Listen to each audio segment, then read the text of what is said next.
A'udzubillahi minasyaitonirrajim. Bismillahirrahmanirrahim. Assalamualaikum warahmatullahi wabarakatuh. Alhamdulillah wassalatu wassalamu ala Rasulillah wa ala alihi wa sahbihi wa man walah. Subhanaka la ilma lana illa ma 'allamtana innaka antal alimul hakim. Rabbi shrah li sadri wa yassir li amri wahlul 'uqdatam min lisani yafqahu qawli. Alhamdulillahilladzi hadana li hadza wa ma kunna linahtadiya laula an hadana Allah. Allahumma anfa'na bima 'allamtana wa 'allimna ma yanfa'una wa zidna 'ilma. Rabbana yassir wa la tu'assir wa tammim bil khair. Rabbi zidni 'ilman. Amin ya rabbal alamin. Alhamdulillah Ustaz, lama Kak Izzah tak sempat join kelas Ustaz kan. Kelas saya banyak juga tak sempat untuk macam-macam urusan. Yang ni saya dimaklumkan Kak Syida, kita masuk kisah ke-11 hari ini Ustaz, betul tak? Muka surat 46. Pasal tempoh hari dah 10 keadaan ahli syurga.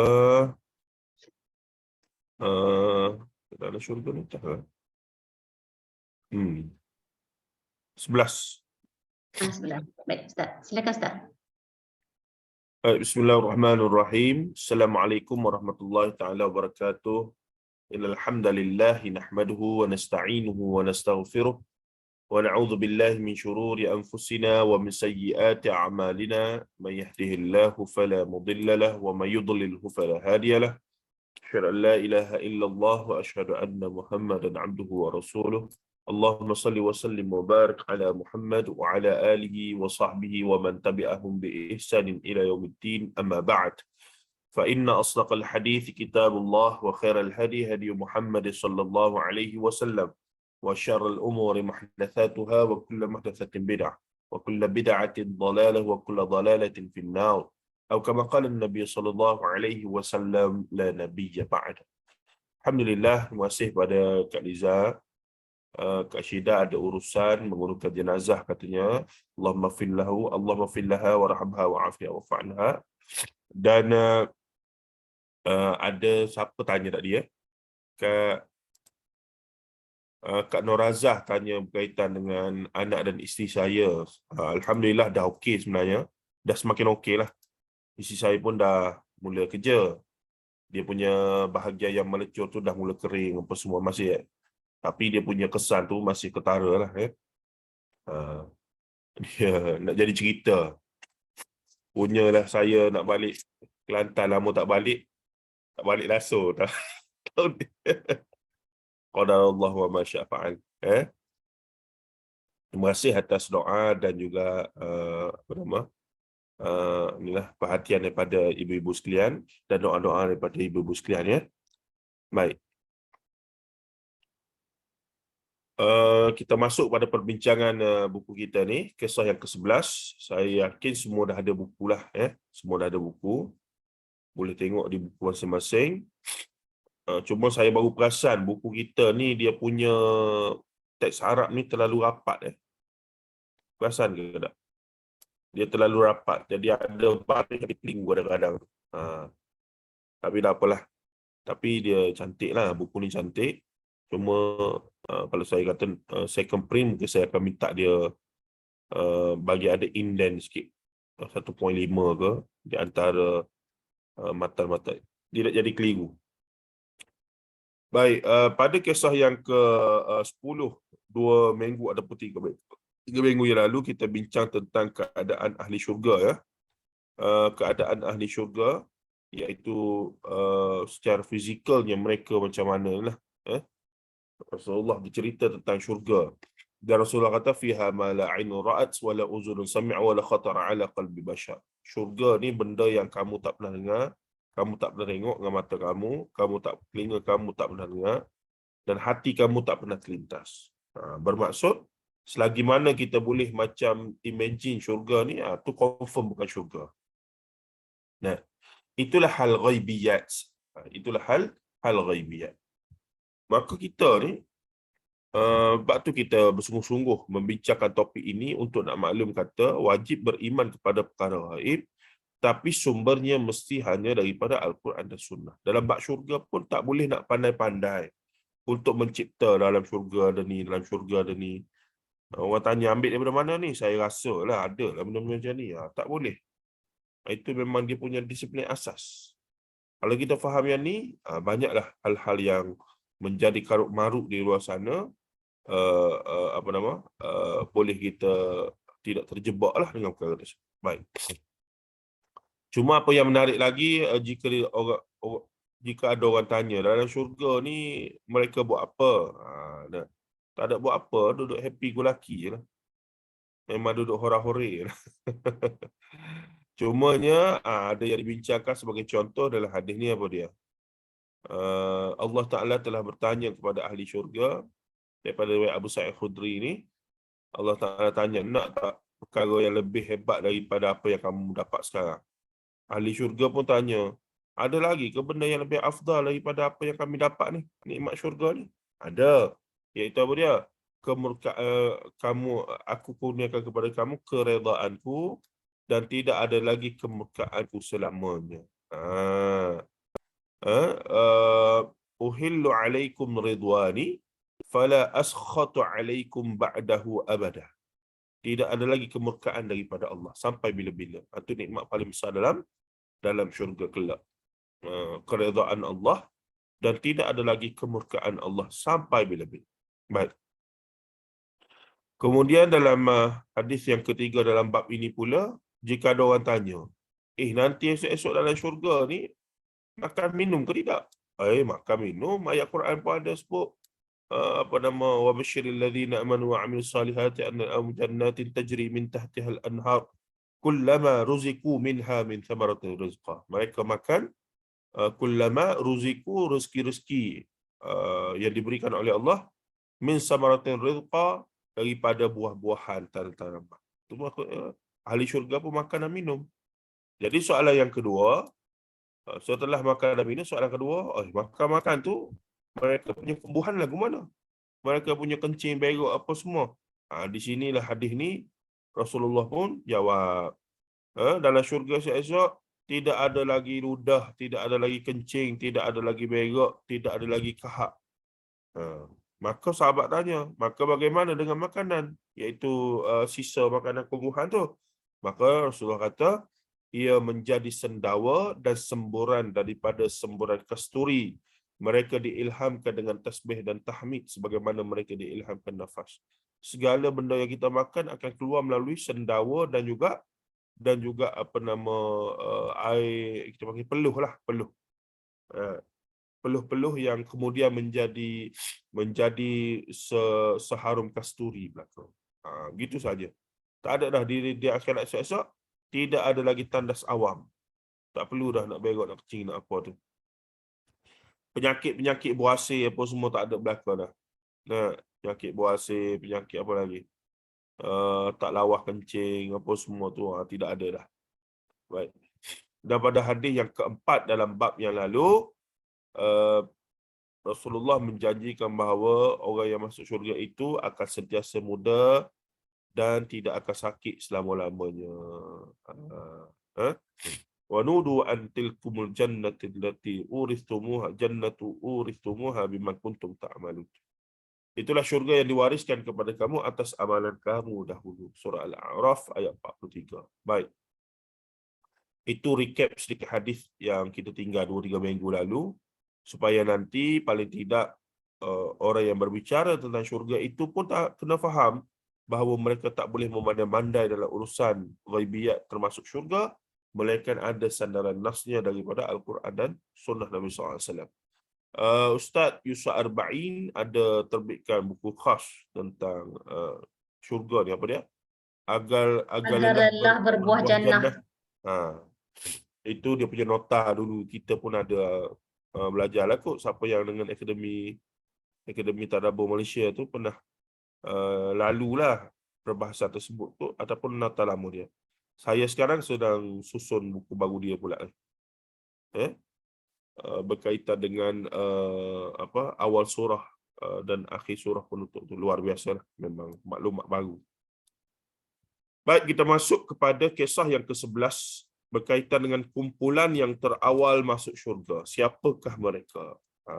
Berapa ramaikah? Siapa? Berapa ramai? Who and how many? Berapa ramai? Apa kriteria mereka itu? Dah seumpamanya. Kan disebut dalam hadis. Baik. An Abi Hurairah radhiyallahu anhu qala qala Rasulullah sallallahu alaihi wasallam awwal zumratin talijul jannata suratahum ala suratil qamari lailatal badri la yabsuquna fiha wa la yamtakhituna wa la yatakhawwatuna aniyatuhum fiha dhahab amshatuhum min adh-dhahabi wal fiddah wa majamiruhumul aluwah wa rashhuhumul misk wa rashhuhumul misk. Payah sikit ni. Wa rashhuhumul misk. Dia ha pedas dengan ha simpul. Wa rashhuhumul misk.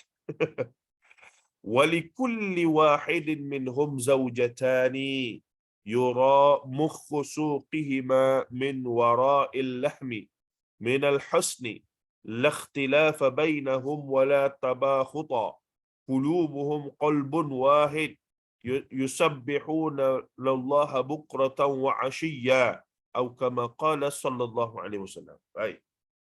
Daripada Abu Hurairah ataupun daripada Abi Hurairah radhiyallahu anhu katanya Rasulullah sallallahu alaihi wasallam bersabda, kumpulan pertama, yakni kumpulan yang pertama yang masuk syurga, wajah mereka seperti bulan purnama pada malam hari.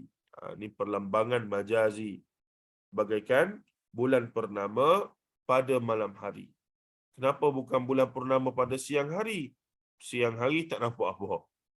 Dia kena malam. Bulan ni akan cantik pada malam hari. Bahkan kalau siapa yang pernah pergi ke negara Arab yang padang pasir, kalau yang padang pasir tu, langit, bintang, bulan ni sangat cantik pada malam hari. Ketika awan tiada. Maka bahkan setengah-setengah keadaan tu bulan dilihat sangat besar dan sangat dekat dengan bumi. Maksudnya, jadi ini menyebabkan ni Ustaz Amin, Ustaz Muhammad Amin pernah share dalam IKIM, saya dengar. Dia pergi ke Iran. Dia pergi ke Iran tu, dia nak cross border daripada Iran pergi ke Iraq ke, pergi ke Lebanon ke mana tak ingat. Cuma malam tu dia kena lalu padang pasir yang sangat luas, tak ingat padang pasir mana, Sahara ke apa. Cuma daripada Iran tu, padang pasir tu, bila dia dapat driver tu, highlight pick up, bila nak bergerak tu, malam atau petang tu, dia tengok driver tu sumbat makanan macam-macam dalam highlight mereka tu. Pelik lah dia. Apa yang sungguh sangat ni? Rupanya perjalanan 500 km itu memang padang pasir je. Tak ada apa-apa tengah jalan tu. Jadi dia berkata, hatta bila masuk tu, bahkan minyak apa semua beli terus siap-siap tonggeling dalam tu. Jadi berjalan tu bila lalu malam, ternyata bila malam ni lalu tengah padang pasir ni, Ustaz Amin tu dia kata dia minta duduk di belakang lah, nak tengok suasana. Bila dia tengok langit tu, dalam keadaan langit bersih, tak ada awan, di tengah-tengah padang pasir yang sunyi, memang dia kata lain perasaannya. Makanya dia kata patutlah dulu, sampai satu masa dulu, manusia boleh kagum dengan bulan ni, sehingga anggap bulan tu sebagai Tuhan. Bintang bulan tu sebagai Tuhan. Macam golongan Majusi menganggap api sebagai Tuhan dan seumpamanya lah. Dia katanya indah, cantik sangat. Tu. Baik. Jadi sebab itulah tak pelik bila kita baca sastra-sastra Arab, maka mereka sangatlah mereka mengumpamakan sesuatu yang sangat cantik tu dengan bulan purnama di malam hari. Termasuklah Rasulullah lah. Anta syamsun, anta badrun, anta nurul fawqa nuri. Anta syamsun, awaklah matahari, anta badrun, awaklah bulan, bulan yang inilah bulan purnama. Baik. Kumpulan pertama yang masuk syurga, wajah mereka seperti bulan purnama pada malam hari. Mereka tidak meludah, tidak berkahak dan tidak membuang air besar. Bejana-bejana ataupun bekas-bekas air mereka itu diperbuat daripada emas, perkakasan lah, perkakasan. Sikat rambut mereka daripada emas dan perak, minadh dhahabi wal fiddah. Tempat-tempat pengewapan mereka menggunakan kayu wangi dan peluh mereka berbau kasturi. Setiap daripada mereka diberikan 2 orang isteri. Sudah.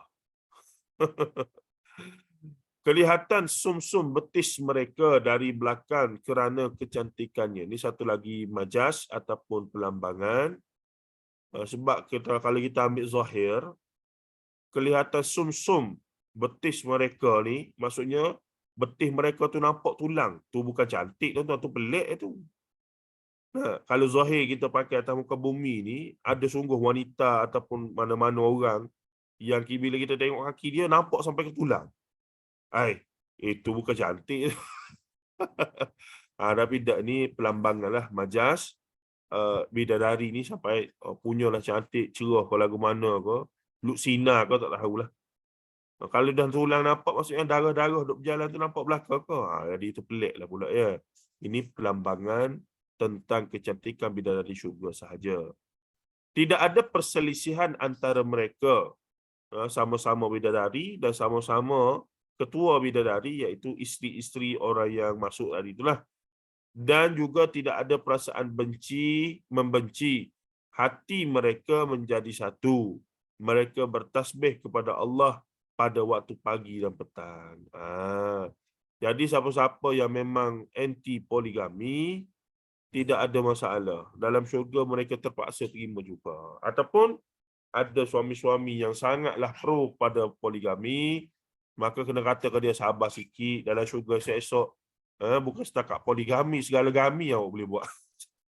Tapi syarat kena masuk syurga dulu. Tak masuk syurga tak ada gami-gami lah. Kena dalam neraka. Tapi kalau masuk syurga, bukan setakat poligami, bergami-gami lagi boleh. Itu dia. Dan jaminan Allah Ta'ala melalui Rasulullah bahawa sesama bidadari syurga ataupun isteri-isteri penghuni syurga yang lelaki lah, zaujatani, 2 orang isteri ni, dan setengah riwayat lain menyebutkan kalau isteri di atas muka bumi ada sekali dapat masuk sama lah, jadi ketua bidadari gitu. Jadi ramai lah bini isteri sama-samanya. Jadi soalannya macam mana, tak bergaduh, tak cemburu, tak sama menyaman, naik mahkamah, tarik rambut ke ni? Tak, sebab dalam syurga Allah Ta'ala dah hapuskan perasaan cemburu, perasaan marah, amarah, tak ada dah. Dalam syurga ni hanya ada apa? Dalam syurga ni hanya ada apa? Hanya ada tidak ada lagi perasaan benci, yang ada semua kasih sayang sahaja. Ini syurga. Tidak ada kasih sayang. Yang ada hanya kasih sayang. Jadi tak ada isu lah. Banyak selalu komen ni. Sudah. Kan orang kata Masya Allah seronoknya. Ya, kita tak boleh nak imagine seronok macam mana tu. Salaman. Kak Lina buat keluar dia punya senyah. Apa nama? Buah-buah kilas tu. Tapi ini realiti lah. Kita mengimani hadis-hadis sahih. Dan janganlah kita mengulas di luar daripada ni kita. Setengah orang ni dia terlalu anti poligami. Saya tak salahkan ya. Memang poligami ni bukanlah sunnah utama Rasulullah SAW. Sebab monogami juga adalah sunnah Rasulullah. Rasulullah ketika berkahwin dengan Khadijah tak pernah pun poligami. Maka monogami pun sunnah, poligami pun sunnah. Monogami sunnah yang asas, iaitu seorang isteri dulu kini selamanya, dan juga berpoligami jika mampu dan memang mampu secara syar'an. Memang boleh lah. Ini duit gaji pun cukup-cukup makan. Nak poligami apa? Janganlah duk fikir ni sangatlah. Cumanya kita juga kena faham, semacam Buya Hamka ya, Profesor Dr. Hamka ni kalau baca tafsir dia, contohnya ayat yang berkaitan dengan inilah poligami, iaitu ayat surah An-Nisa tu ya. Apa nama? Fankihu ma taba lakum minan nisa masna wa thulatha wa ruba'. Fa in apa nama? Fa in khiftum alla ta'dilu fawahidatan aw ma malakat aymanukum, itu ila akhir. Makanya Buya Hamka dalam mengulas ayat ni, dia sendiri kata dia ni ada pengalaman peribadi. Buya Hamka ni mak ayah dia bercerai masa dia kanak-kanak, masa dia umur 10-11 tahun. Dan dia melihat ibunya itu bersedih, yang menyebabkan dia berikrar bahawa dia tidak akan berpoligami. Itu kesan peribadi Buya Hamka. Sedangkan dia tu ketika dia menjadi tokoh besar, profesor, nak bagi tok guru tu, segala orang nak bagi anak murid, anak masing-masing kepada dia. Perangai orang dulu kan, masyarakat tradisional kita ni memang nak bagi anak pada tok guru lah, nak ambil berkat keturunan tu. Tok guru tu tua, umur 70, 80 lah, tak apa, ambil lah anak saya ni umur 15 tahun. Sebab apa? Nak buat apa nama, nak ambil berkat keturunan. Tu orang dulu punya mentaliti. Nak kata salah pun sebab zaman tu zaman begitu. Jadi Buya Hamka ni disebabkan dia ketika kanak-kanak, masa dia awal remaja tu, melihat penderitaan mak dia lah, akibat daripada tekanan keluarga. Dan ayah dia ni kerjanya memang berdakwah keluar kawasan outstation Sokmo. Tiba-tiba ayah dia kahwin lain lah di tempat yang dia ada tu. Kadang-kadang tok guru dulu ni, dia bukan nak kahwin dah, orang dah offer ambil je lah. Macam mana? Jadi dia pun ambil lah. Maksudnya ayah dia Haji Abdul Karim Amrullah tu.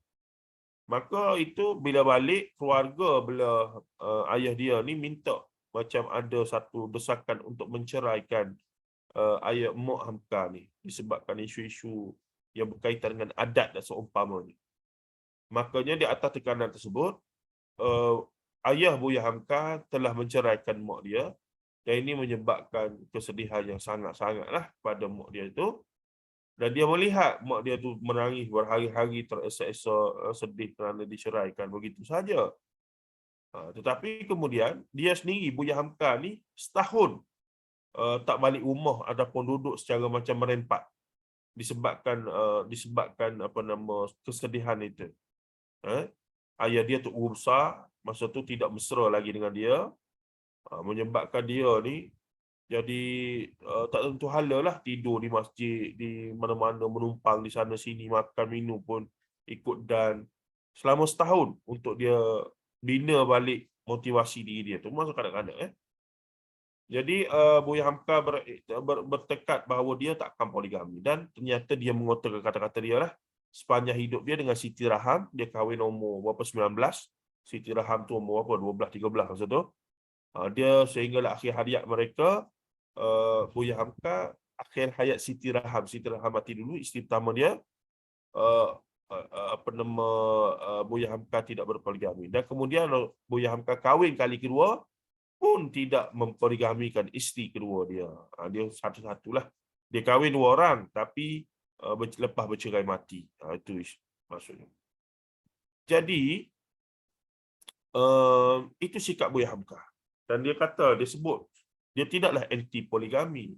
Cuma dia memilih untuk tidak, untuk lebih berpegang pada sunnah yang satu lagi, iaitu bermonogami. Jadi monogami juga sunnah Rasulullah, poligami juga sunnah Rasulullah, tapi dengan syarat-syarat yang begitu sekali ketat dan seumpamanya lah. Gitu. Baik. Katanya lagi di sini, mereka tidak meludah, tidak berkahak dan tidak membuang air besar. Ini ulangan daripada kes tadi juga. Dalam syurga punyalah sempurna, cantik, indah belaka, sampai ludah, kahak, air besar pun tak ada dah. Bayangkan dalam syurga tak ada tandas. Tak perlu dah kita tiba-tiba nak cari tandas awam ke, nak berhenti RNR ke, tak ada. Kemudiannya apa dia? Setiap daripada mereka itu, kita dah baca, tidak ada perselisihan antara mereka dan juga tidak ada perasaan benci, membenci. Hati-hati, yakni hati mereka menjadi satu. Mereka hanya bertasbih kepada Allah pada waktu pagi dan petang. Okey. Takhrijul hadis, asal usul hadis ni, Hadis ini diriwayatkan oleh Imam Al-Bukhari di beberapa tempat dalam Sahih Al-Bukhari, kitab Bada'al Khalqi, bab ma ja'a fi sifatil jannati wa annaha makhluqatun, nombor 3245. Juga hadis yang sama diriwayatkan oleh Al-Bukhari pada nombor 3246 dan 3327. Imam Muslim meriwayatkan dalam Sahih Muslim, kitab Al-Jannah wa sifati na'imiha wa ahliha, bab fi sifatil jannati wa ahliha wa tasbihihim fiha bukratan wa ashiyya, nombor 2834. Intipati dan pengajaran kisah, sifat golongan yang pertama masuk syurga adalah mereka yang mengamalkan ajaran dan larangan agama Islam secara lengkap, iaitu para a'immah salaf seperti Sayyidina Abu Bakr As-Siddiq, Umar bin Khattab, Uthman bin Affan, Ali bin Abi Talib, dan baki al-mubashirin bil jannah, al-mubashirin, asyaratul mubashirin bil jannah, iaitu 10 orang yang dijamin masuk syurga serta umat Islam zaman awal seperti mereka. Termasuk dalam kalangan ini juga adalah Uqashah bin Mihsan. Siapa Uqashah bin Mihsan? Kak Lina, ada maklumat ke tidak? Lelaki yang menuntut bela untuk kononnya menuntut bela untuk Rasulullah apa nama? Lelaki yang menuntut Rasulullah untuk macam mana nak kata? Rasulullah sebelum wafat berapa lama tu Rasulullah tanya sahabat, ada tak siapa-siapa yang aku buat apa-apa dulu gini-gini ni? Maka Uqashah bin Mihsan kata, ya Rasulullah, kamu dulu pernah nak naik kuda tu terkena apa nama badan aku macam mana kan? Jadi Rasulullah kata, Uqashah kata, aku nak balas yang sama, qisas. Maka Rasulullah kata, buatlah. Uqashah kata, masa tu aku tak pakai baju. Maka Rasulullah pun buka baju. Lepas tu Rasulullah buka baju tu, dia pun peluk, dia cium badan Rasulullah sallallahu alaihi wasallam. Perkara Tak, itu kisah dibuat tu tak betul ke Ustaz? ada perbincangan sikitlah, ada perbincangan sikit. Ingat macam kisah tu macam kisah yang tak betul, tak ingat baca dekat mana. Ada Ustaz Zulkhairi ada kritik cerita. Rasanya Ustaz Zul cakap kot. Ada perbincangan lah, dan sebahagian kata tak mencapai tahap sahih. Tapi kisah tu masyhur sangat. Nanti kita akan bincang sikit pasal Uqashah bin Mihsan berkaitan dengan apa nama? Kedudukan sebenarnya ataupun riwayat berdasarkan buku Ustaz Zul, insya-Allah. Baik, tapi secara umumnya kisahnya begitulah. Kemudiannya bila dia buka baju tu, dia pun cium Rasulullah dan dia kata gini. Jadi apa nama, Rasulullah pun kata, kamu ni dijamin syurga gini lah. Begitu. Baik, nanti kita akan tengok kedudukan cerita ni yang sebahagian besar ulama dalam bidang hadis telah kritik dan seumpamanya. Dan apakah di sana ada riwayat yang sahih berkaitan dengan Uqashah bin Mihsan radhiyallahu anhu. Baik. Terima kasih atas, dapatnya berkesan sungguhlah pengajian-pengajian selama ini ya. Dengar sikit dah terus, tak boleh ni. Alhamdulillah. Baik, yang kedua dalam riwayat lain, nanti kita akan tengok riwayat tu ada dalam buku kita ni, iaitu bahawa jumlah golongan yang pertama masuk syurga adalah 70,000 orang. 70,000 orang, setiap seorang diberi 2 orang bidadari, maksudnya berapa bidadari tu? 140,000. Nah, ada riwayat lain yang menyebutkan bahawa ia adalah seramai 700,000. Ada Dr. Kamilin ada buat satu video tentang perkara ini 70,000, 700,000 macam ni. Baik, 70,000 yang pertama digambarkan wajah mereka seumpama bulan purnama ketika masuk ke dalam syurga dari sudut kecemerlangannya, yakni dari sudut kecantikan mereka lah. Namun generasi atau lapisan seterusnya cahaya wajah mereka bagai berbintang pada malam hari. Demikian setengah riwayat yang sahih menyebutkan. Maksudnya semakin hujung semakin kurang cahaya, semakin hujung semakin kurang cahaya. Begitu. Jadi persoalannya bukan masalah mereka ni. Masalah kita ni batch mana? Tuan-tuan dan puan-puan rahimahullah. Ibu-ibu sekalian, kita ni batch mana ni? Sempat ke 70,000 pertama? Macam payah dah tu. 700,000 Macam ada peluang, tapi ya ke ada peluang? Begitulah sepatutnya kita berkira-kira lah.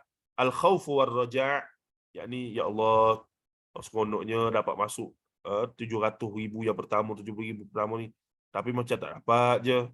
Tak apalah, nanti mohon pada al-khawf war raja' dan seumpamanya.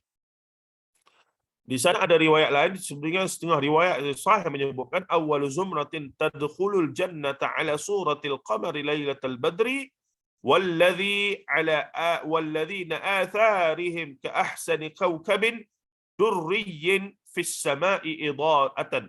Maksudnya kumpulan pertama yang masuk syurga wajah mereka seumpama bulan purnama, dan kumpulan berikutnya bagaikan cahaya bintang yang bergemerlapan di langit. Dia ikut maqam jugalah. Dia ikut keutamaan. Orang yang awal-awal tu lebih bercahaya, bersemangat berbanding dengan yang hujung-hujung. Panjanglah nak masuk syurga ni, ramai nak masuk ni. Baik, okey, seluas-luas syurga tu insya-Allah ada ruang untuk kita, insya-Allah. Tinggal lagi masuk direct ataupun ada RNR, na'udzubillah yang lain dulu tu, na'udzubillah lah. Baik, yang ketiga, cahaya pada wajah golongan yang masuk syurga selepas golongan pertama semakin berkurangan berdasarkan kedudukan masing-masing. Nampak tak? Demikian adilnya, yarhamukallah, yarhamukillah. Apa nama Kak Liza? Ini jelas diisyaratkan bahawa cahaya 70,000 orang yang pertama adalah seperti bulan purnama, manakala 700,000 yang datang kemudian adalah seperti cahaya bintang bergemerlapan di malam hari. Ingat tak kita cerita bekas air yang digunakan untuk mencebok air dalam haudun Nabi, yang jumlahnya entah berapa banyak, kerana nak tampung umat Nabi Muhammad sahaja. Jadi ni seluruh manusia daripada Adam sampai Nabi Muhammad yang masuk syurga. Seterusnya pada penghuni syurga tidak akan kencing, berak, meludah dan berkahak sebagaimana keperluan tersebut. COVID-19 apa semua tak ada dalam syurga esok-esok, tuan-tuan, ya. COVID-19, influenza, tak ada dah halat pengetes kita punya ILU apa semua tak ada dalam syurga esok. Penyakit-penyakit tu tak ada belaka dah. Dan meludah dan berkahak sebagaimana keperluan tersebut wujud di atas muka bumi. Namun mereka tetap makan dan minum daripada segala apa yang Allah Ta'ala sediakan di dalam syurga.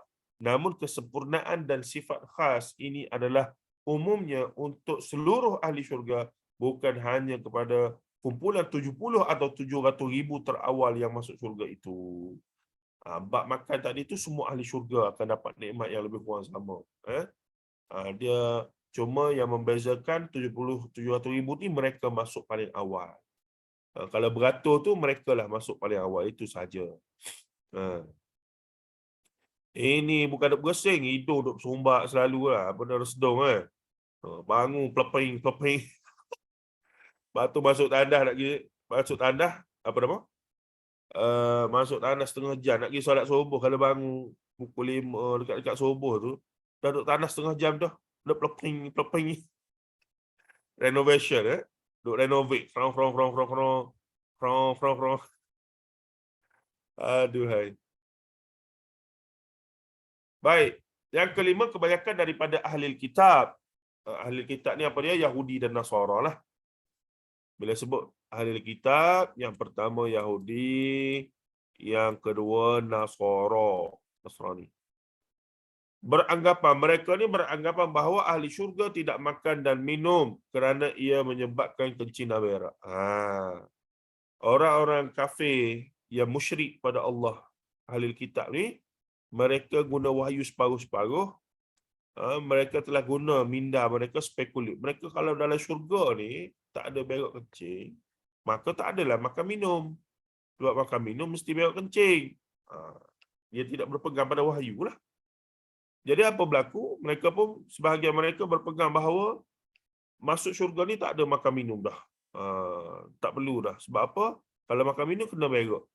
Yang Islam kata, yang hadis sahih kata, kita Islam ni makan minum. Cuma hasil yang keluar tu adalah melalui peluh melalui sendawa dan seumpamanya. Maka beza jawapannya tu. Ini kita kata Al-Quran datang untuk membetulkan spekulasi-spekulasi ciptaan-ciptaan baru mereka terhadap agama mereka sendiri. Yang agama asal kitab Zabur, Taurat, Injil yang asal kata lain, yang dia kata lagu ni, dia guna kepala otak dia. Dia panggil spekulasi dia untuk buat kesimpulan-kesimpulan itu. Makanya seorang lelaki daripada ahli kitab mengemukakan persoalan ini kepada Rasulullah SAW. Lantas baginda menjawab dengan sabdanya, takunu hajatu ahadihim rashhan yafidu min juludihim karashil misk.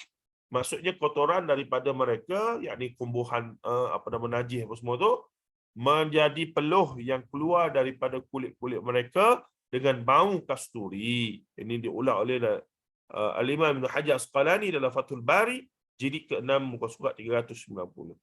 Seterusnya, setiap daripada ahli syurga daripada kumpulan pertama, yakni 70,000 itu, semuanya dikurniakan 2 orang isteri, yakni bidadari.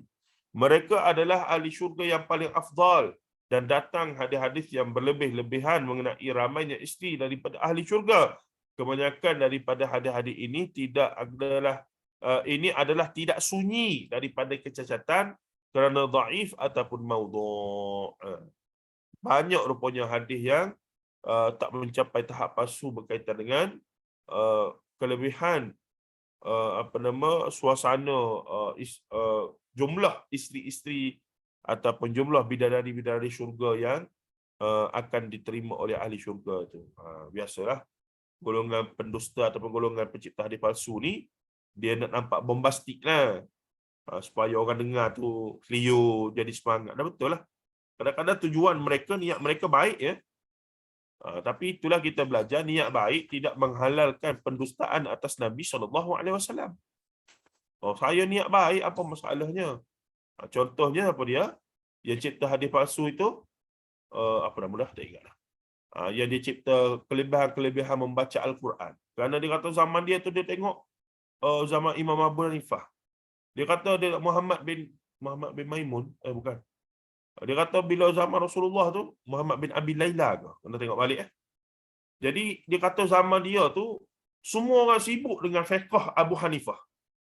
Tidak adalah perbincangan ilmu melainkan semua masyarakat sibuk dengan nak mengaji fiqh Abu Hanifah.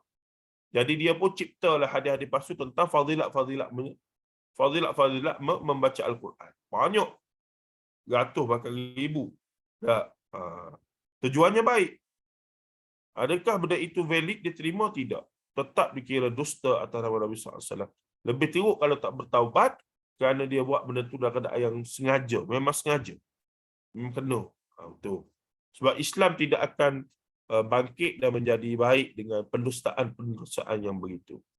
Sebab tu kita orang Melayu, bila saya masuk dalam bidang saya, dalam bidang master PhD saya di pengajian Melayu, dan kemudian kita peradaban Islam untuk PhD, kita buat kajian terhadap teks sastra hikayat Melayu lama berkaitan kisah Nabi dan Rasul. Jadi untuk kita nak sebut benda ni tak sahih, benda ni ulama-ulama hadis kritik, dia payah nak terima lah, Pada dia benda dah macam ni je lah, kenapa nak ubah-ubahnya?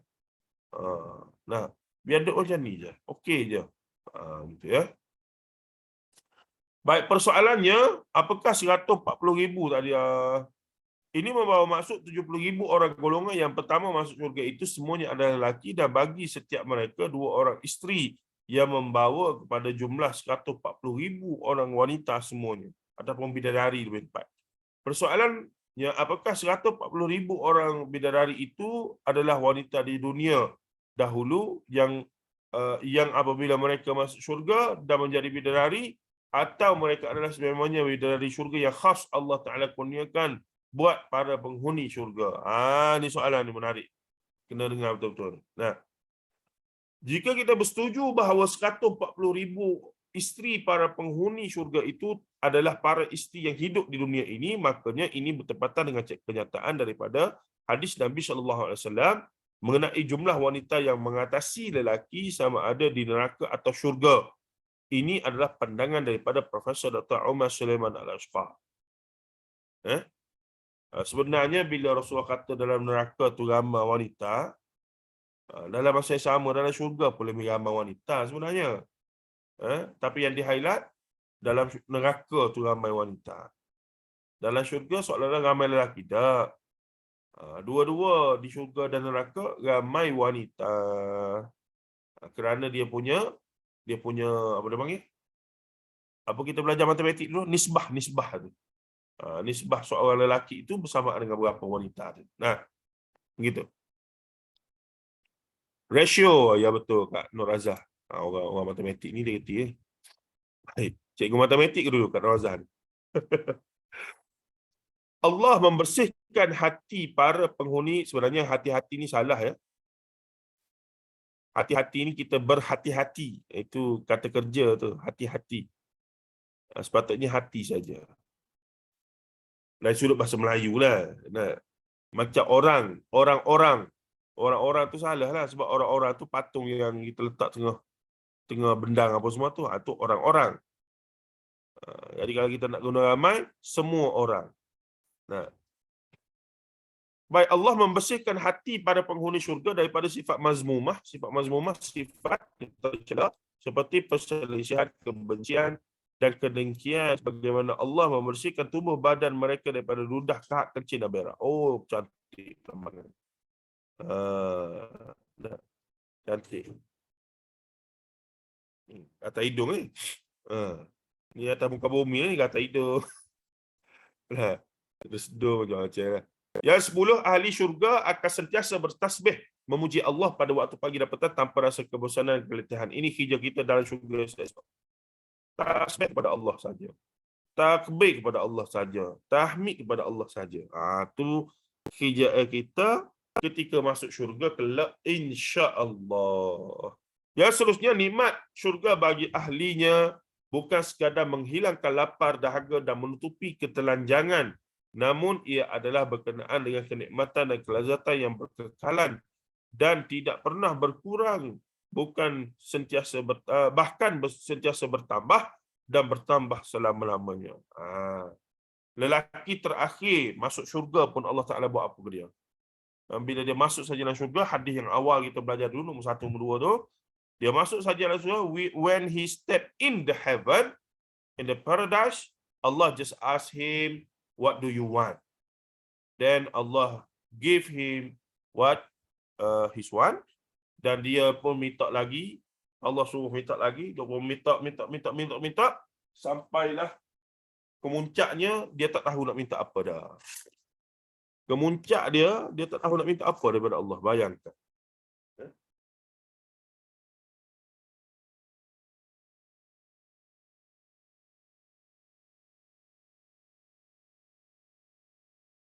Okey, cah laptop sikit. Setengah riwayat hadis yang lain ada menyebutkan la yadkhulu awwaluhum hatta yadkhula akhiruhum. Maksudnya tidak masuk orang yang terawal sehingga orang yang terakhir memasukinya. Hadis riwayat Bukhari nombor 3247. Atau maksudnya mereka masuk ke dalam syurga dalam satu barisan. Dalam riwayat lain pula disebutkan saiz mereka adalah ala surati abihim Adam situna zira'an fis sama'i. Maksudnya rupa paras, yakni saiz mereka seperti abihim, ibu bapa mereka 60 hasta tinggi ke langit. Hadis riwayat Bukhari nombor 3327, Muslim nombor 2834. Baik.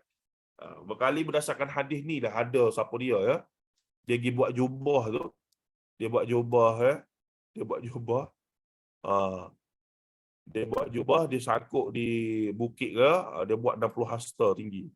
60 hasta sama dengan berapa? Dan inilah saiz Nabi Adam dulu. Secara zahir hadis ni betul lah.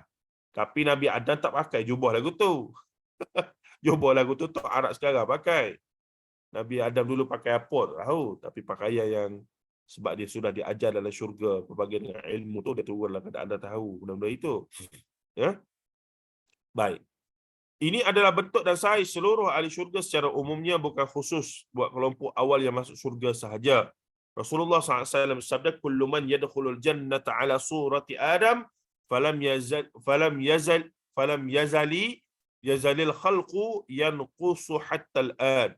Setiap orang yang masuk adalah atas rupa sahih Nabi Adam, namun sahih tersebut semakin berkurangan sehinggalah sekarang. Hadis riwayat Bukhari nombor 3326. Ini bermaksud Rasulullah juga mengatakan semacam ada evolusi manusia, ya, daripada 60 hasta, dia turun. Jadilah berapa kaki ini? Jadi berapa hasta je? 4 hasta je hari ni lah.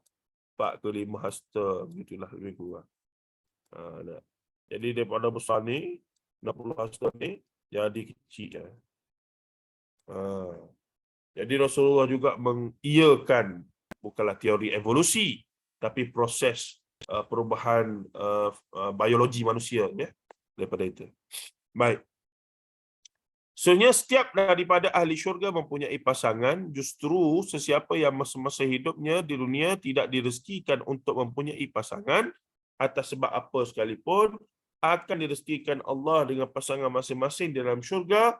Rasulullah SAW bersabda, "Wa ma fil jannati a'zab." Dan tidak ada dalam syurga itu, tidak ada yang membujang. Hadis riwayat Muslim nombor 2834. Tidak ada yang membujang dan tidak ada anak apa semua macam inilah, sebab cukup lengkap belaka dalam syurga kelak. Cukup lengkap belaka dalam syurga kelak. Jadi yang belum berkahwin ke memang takdirnya dah berumur sampai ke ni tak kahwin lagi apa semua, kita kata jangan risau. Dalam syurga esok-esok kena masuk syurga dululah. Soalannya tidak akan menjadi bujangan, kata orang Indonesia, tidak menjadi jomblo. Tidak menjadi jomblo selama-lamanya. Akan ada pasangan insya-Allah. Baik, kita dapat mengetahui saiz atau ketinggian Nabi Adam AS adalah setinggi 60 hasta dan kemudian manusia semakin mengecil sehingga saiz sekarang ini. Wallahu a'lam. Habislah perbincangan kisah yang ke-11 berkaitan dengan hal-hal dalam syurga tadi. Alhamdulillah. Ada soalan setakat ni? Ada perbincangan, pandangan setakat ini? Kalau tak ada, kita terus ke hadis yang ke-12. Tapi hadis ni sangat panjang, mungkin kena ambil 2 sesi lah, sambung sekali dengan minggu depan insya-Allah. Cuma sebelum tu ada sebarang perbincangan ke engineering, kata Kak Nur Azah. Patutlah. Ustaz, boleh teruskan Ustaz kot? Tak ada dekat FB pun tak ada soalan. Tak ada, kita terus Okey, Ustaz. Kisah yang ke-12, perjalanan mimpi melihat orang yang diazab dan dikurniakan nikmat di barzakh. Ni mukadimah kena panjang sikit. Pertama, mimpi Rasulullah adalah wahyu. Sebab yang bermimpi di sini Rasulullah. Mimpi kita jangan cari pasal. Mimpi kita tu mengigau, hantu kacau ke, iblis, jin apa semua. Rasulullah kata mimpi kita ni ada 3 lah. Mubasyirat, khabar gembira dari Allah. Dan juga ada apa dia? Ni apa nama, gangguan daripada iblis, jin. Dan yang ketiga adalah psikologi lah, desakan jiwa kita bila kita terlalu memikirkan hal tersebut, terbawa dalam mimpi. Ada semua. Ini menurut Rasulullah 3 jenis mimpi kita. Jadi kalau mimpi, Rasulullah kata apa mimpi mubasyirat ni, jangan duk cerita pada orang, melainkan orang yang sangat dipercayai untuk ambil nasihat. Jangan duk war-warkan. Begitu juga mimpi yang buruk, jangan duk cerita pada orang lain, melainkan orang yang boleh bantu kita untuk menenangkan kita. Dan seumpamanya. Dan kalau mimpi kena ganggu dengan jin syaitan iblis ni, maka kena tata caranya apa dia? Tersedar tu terus ta'awuz, a'udzubillahi minasyaitonirrajim. Kemudian ludah ke kiri 3 kali. Secara sederhanalah. Gitu saja. Macam syarat je Ustaz. Syarat betul. Jangan nak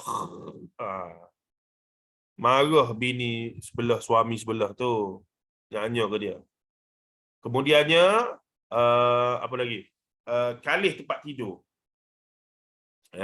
Kejut suami ke isteri ke anak ke siapa ke tu, awak duduk belah ni sikit, ada jin banyak belah sini.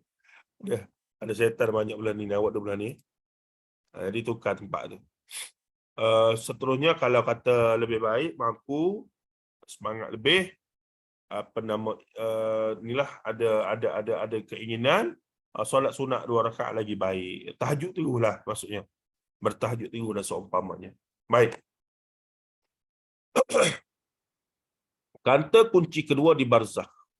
Barzakh ni orang Melayu terima sebagai alam kubur. Alam kubur. Ataupun kalau ejaan Jawi, kubur bawah. Kubur bawah. Baik. Soalannya lagi, kita dah bincang dah banyak kali sebelum ni, tapi tak apa kita ulang, iaitu macam mana pula di alam barzah, dalam kubur ni dah diazab. Sedangkan kita belum lagi bermula dengan yaumil hisab ni, tidak ada hisab lagi. Ini soalannya.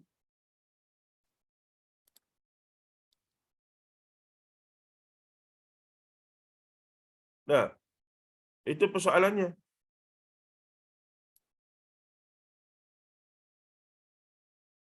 Macam mana tu? Jadi saya ingat benda ni saya dapat daripada Dr. Rozaimi Ramli lah. Ketika dia mengajar buku ni juga, saya dengar balik, dia pun bincang. Dia kata dulu memang dia pun tak boleh nak jawab lah. Bila ada orang tanya. Kan, apa nama? Kan dia kata azab, balasan syurga neraka tu adalah selepas dihisap di yaumil mahsyar.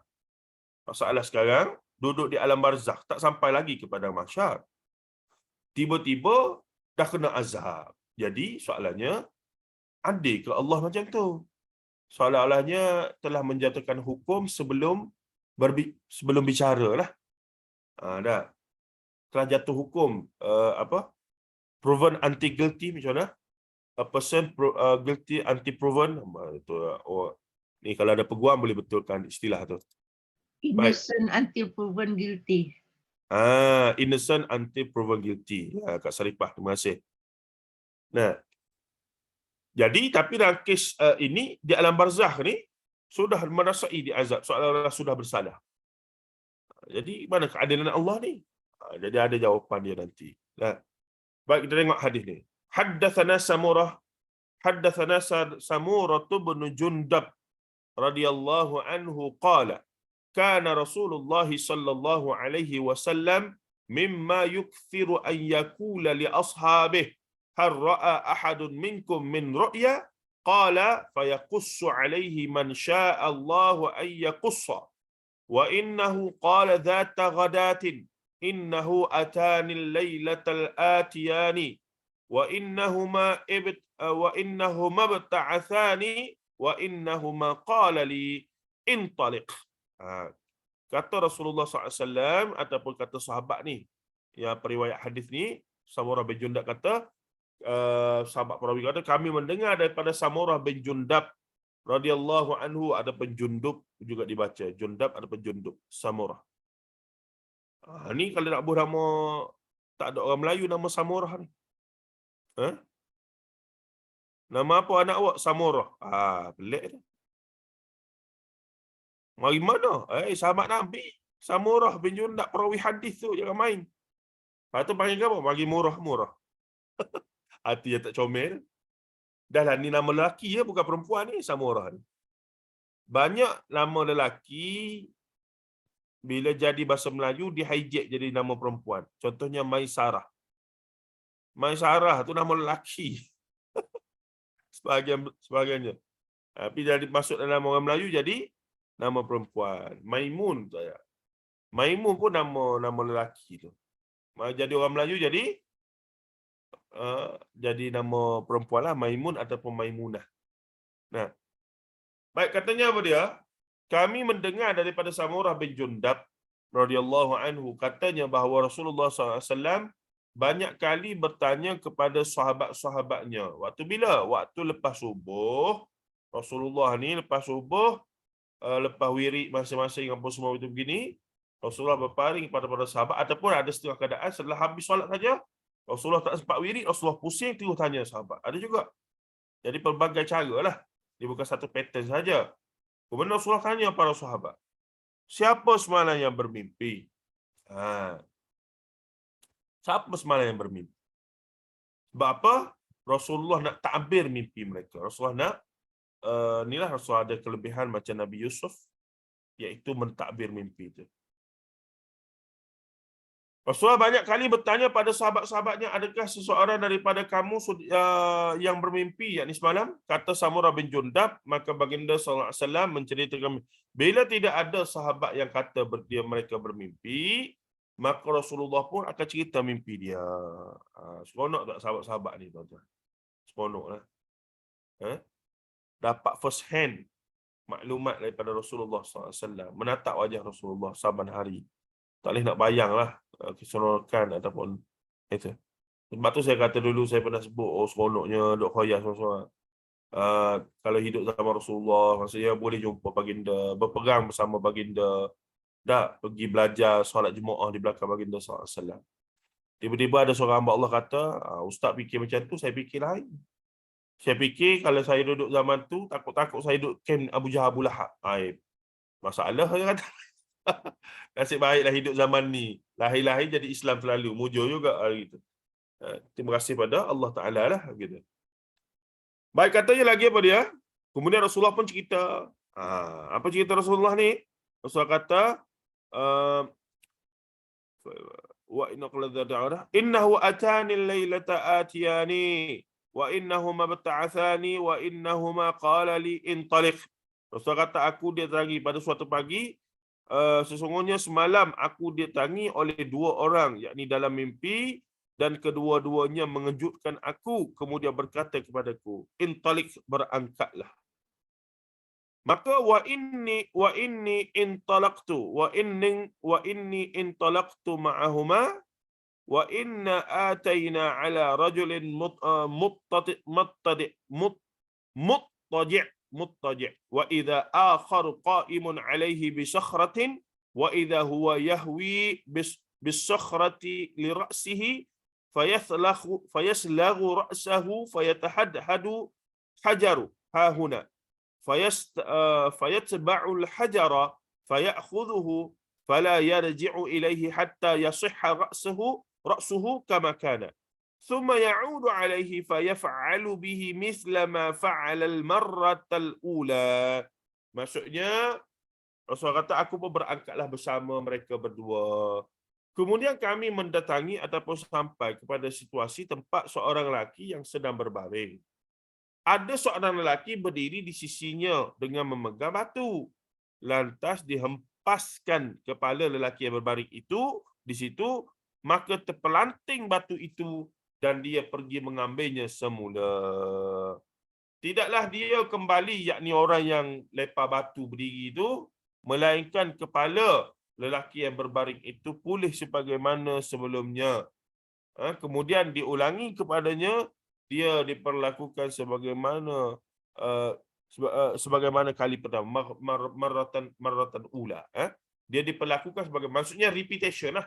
Ulang. Lelaki tu hempak batu atas kepala dia, pecah, batu tu bergolek.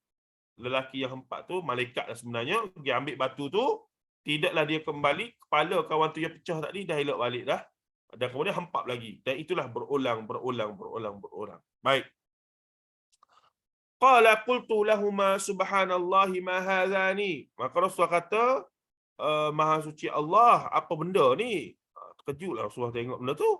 Qala li intaliq. Mereka sekadar berkata, bertolaklah. Qala fantalaqna. Maksudnya tak jawab soalan. Jom kita jalan. Gerak. Nah. Fantalaqna fa'atayna ala rajulin mustalqin liqafahu wa idza akhar qa'imun alayhi biqallubin min hadidin wa idza huwa ya'ti ahada shiqqai wajhi fayusharshiru shidqahu ila qafahu wa mankhirahu ila qafahu wa 'aynahu ila qafahu. Qala wa rubbama qala Abu Raja'in fayasukku. Qala thumma yatahawwalu ila al-janib al-akhir fayaf'alu bihi mithla ma fa'ala bil janib al-awwal fama yafrughu min dhalika al-janib hatta yasihha dhalika al-janib kama kana thumma ya'udu alaihi fayaf'alu mithla ma fa'ala al-marrata al-ula. Baik, katanya Rasulullah lagi, apa dia? Kata mereka kepada aku, yakni dua orang malaikat tadi, teruskan intalik, teruskan jalan. Maka kami pun meneruskan perjalanan sehingga sampai kepada seorang lelaki yang sedang berbaring telentang. Dia berbaring telentang. Di sisinya berdiri seorang lelaki yang memegang pengait daripada besi. Ada pengait besar, pengait cangkuk lah, besar. Lagu mana tak tahu, daripada besi. Kemudian lelaki itu mendatangi wajah lelaki yang berbaring itu, lalu mengait tepi mulut, masuk dalam mulut, kait tepi mulut, hingga tembus ke tengkuknya. Masuk dalam mulut, tembus di tekuk. Dan lubang hidung hingga tembus ke tengkuknya. Dan kedua mata hingga tembus ke tengkuknya. Kata perawi, boleh jadi menurut Abu Raja', seorang daripada perawi, menyembelihnya ataupun membelahnya. Nah, sabda Rasulullah SAW, lalu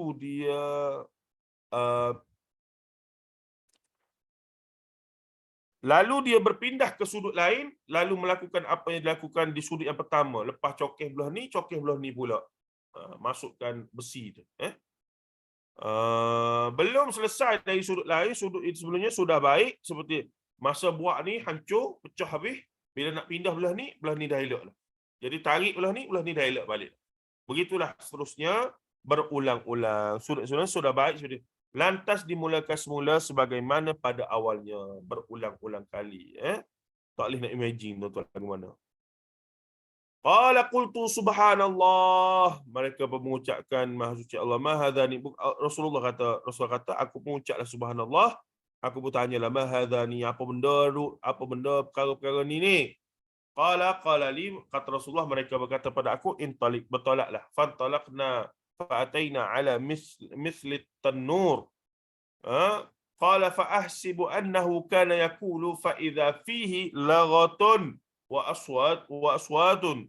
Qala fattala'na fihi fa'idha fihi rijalun wa nisa'un uratun wa idha hum ya'tihim lahabun min asfala minhum fa idza atahum dzalikal lahabu dawdaw. Sabda Rasulullah SAW, aku bertanya kepada kedua-dua, maha suci Allah, siapa kedua-dua lelaki itu? Sabda Rasulullah SAW katanya kepada aku, teruskan perjalanan, intalik. Maka kami pun meneruskan perjalanan hingga berjumpa dengan sebuah kuali. Kuali apa ni? Freya ke apa ni? Sabdanya, lantas aku menyangka ia berkata, padanya suara teriakan yang tidak difahami. Sabda Rasulullah SAW, kami memandang ke bawah kawah yang besar itu, terdapat di dalamnya lelaki-lelaki dan perempuan-perempuan yang telanjang, dan mereka dinyalakan api di bawah mereka. Apabila mereka diterangi oleh akan nyalaan itu, mereka pun merau. Siapa golongan ni? Ni trik ni. Dia ada golongan tertentu yang dihukum dengan hukuman ini, iaitu apa dia? Sedang digoreng dalam kuali yang maha besar. Kuali besar tu digoreng bawah. Rasulullah jenguk bawah, tengok lelaki perempuan yang dalam keadaan telanjang bogel sedang digoreng. Sedang digoreng di situ. Spicy ke original tak tahu. Tapi dahsyatlah, tak boleh imagine macam mana keadaannya. Wallahu a'lam. Qala qultu lahum ma haula'i. Rasulullah tanya balik, apa benda tu? Qala li intaliqin talaq. Mereka jawab sama, tolak. Qala fantalaqnahu fa'ataina 'ala nahar. Pada sebuah sungai. Hasibtu annahu kana yaqulu. Mereka pun tak mampu dah nak ni. Kana yaqulu, sebutkan sajalah apa nama? Hasibtu annahu kana ahmara mithla dam. Merah bagaikan darah. Gambar kolam. Nanti kita baca terjemahan bawah. Wa idza fin nahari rajulun sabihun yasbahu wa idza ala shattin nahari rajulun qad jama'a indahu hijaratan kathiratan wa idza dhalika sabihu yasbahu ma yasbah thumma ya'ti dhalika alladhi qad jama'a indahu alhijarata fayafgharu lahu fahu fayulqimuhu hajaran fayantaliqu yasbah thumma yarji'u ilaihi kullama raja'a ilaihi faghara lahu fahu fa'alqamahu hajaran. Qala qultu lahuma ma hadhani. Rasulullah kata, aku bertanya pada kedua-dua makhluk suci Allah, siapakah kedua-dua golongan ini? Sabda Rasulullah SAW, katanya kepada aku, teruskan perjalanan. Teruskan perjalanan. Maka kami pun meneruskan perjalanan hingga terjumpa sebatang sungai. Aku menyangka ia berkata, merah seperti darah. Dan pada sungai itu ada seorang lelaki sedang berenang. Di tepi sungai itu ada seorang lelaki sedang mengumpul batu yang banyak.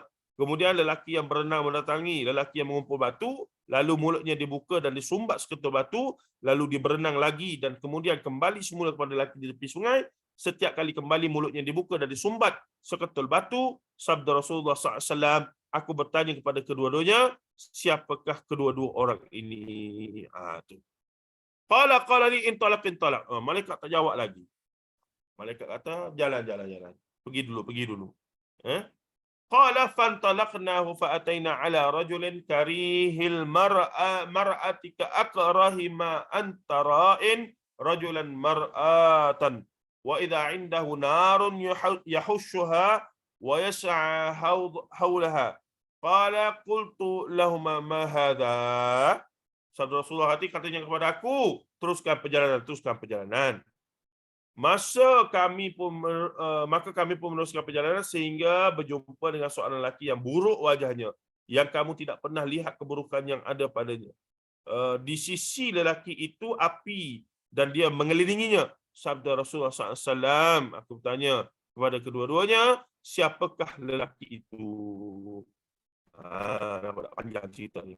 Maksudnya Rasulullah melalui proses mimpi yang agak panjang, agak panjang. Baik, kita baca sikit lagi. Hari ni habis terjemahan yang ni pun okeylah. Kita tak masuk perbincangan. Qala li intalaq qala fantalaqna fa ataina ala rajulin karihatil mar'i ka akrahi ma anta ra'in rajulan mar'atan wa idza 'indahu narun yahushuha wa yas'a hawlaha. Qala qultu lahum ma hadha. Ini kita dah baca. Okey. Ni pasal lelaki muka buruk yang duduk keliling api kan. Okey, seterusnya. Qala li intalaq fantalaqna fa ataina ala rawdatin mu'tammatin fiha min kulli nawril rabi' wa idza baina zahrayil rawdati rajulun tawilun la akadu ara ra'sahu tulan fi samai wa idza haula ar-rajuli min aktsari wildanin ra'aituhum qattu. Sabda Rasulullah SAW, katanya kepada aku, teruskan perjalanan. Maka kami pun meneruskan perjalanan sehingga berjumpa dengan sebuah taman yang kehijauan dipenuhi bunga musim semi. Dan di tengah taman itu ada seorang lelaki yang tinggi melangit sehingga aku hampir tidak dapat melihat kepalanya. Lelaki itu dikelilingi begitu ramai kanak-kanak yang tidak aku kenali. Ini bagi perhatian. Menarik. Seorang lelaki yang tinggi, sehingga hampir tak boleh tengok. Tapi dia ni ramai kanak-kanak keliling dia. Tempat dia duduk tu tempat yang comel lah. Setengah riwayat sebut, nanti kita akan tengok mereka duduk, budak-budak ni duduk dalam gua dalam syurga dan seumpamanya. Baik. Panjang lagi ni. Macam puasa dah pula. Minum dulu Ustaz.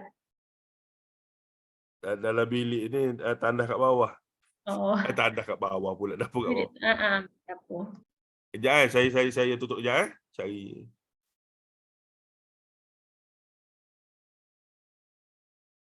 Mana tadi? Okey, masuk sungai. Take 5 betul Kak Noran. Terima kasih memahami. Kita take 5 ya kejap. Boleh Ustaz. Ustaz yang duk baca tu. Ustaz pergi minum dulu.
Ustaz dah terlebih take 5 dah ni. Ustaz bagaimana?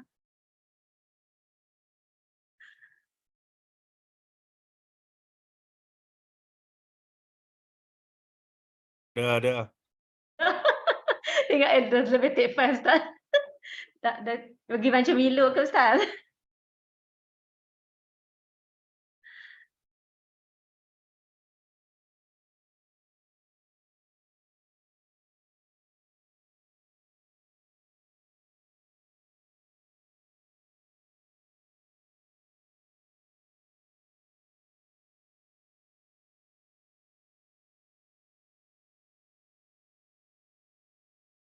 Okey, bismillahirrahmanirrahim. Alhamdulillah wassalatu wassalamu ala Rasulillah wa ba'd. Siapa ni? Tak buka gambar, video tak buka.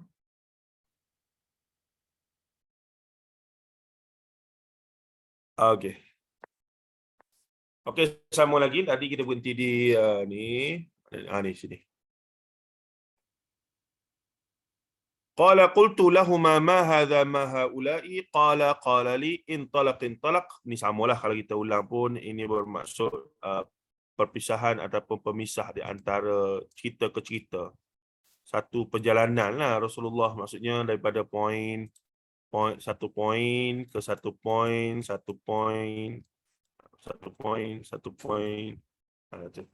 Itu macam Isra Mi'raj jugalah. Masjidil Haram Masjidil Haram ke Masjidil Aqsa. Masjidil Aqsa naik ke atas. Baik, katanya di sini apa dia ni?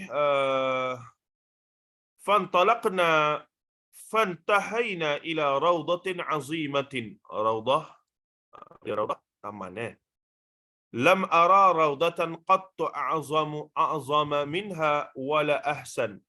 Qala li irqa fiha. Qala fartaqayna fiha fantahayna ila madinatin mabniyatin bila bini zahabin wala bini fiddatin.